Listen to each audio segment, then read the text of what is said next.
محمد شوقي رئيس حزب التجمع الوطني للأحرار. شكون هو محمد شوقي؟ محمد شوقي هو من إقليم بولمان، بالضبط مدينة ميسور. هو أحد مهندسي ديال حزب الأحرار جهة فاس مكناس. قبل ما يتحول لواحد من الكبار ديال الحزب هو رجل أعمال، وماشي غير برلماني عادي بحالو بحال الأغلبية ديال السياسيين اللي في حزب الأحرار، كلهم رجال أعمال. محمد شوقي سبق ليه خدم مدير عام في شركة إماراتية دولية للاستثمار، ومن بعد خدم رئيس تنفيذي للشركة إيديكا بيتر، وأخيرا هو رئيس للجنة المالية والتنمية الاقتصادية في مجلس النواب.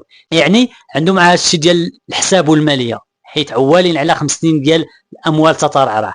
وأخيرا هو رئيس ديال حزب التجمع الوطني للأحرار. والسؤال هو علاش هاد السيد بالضبط؟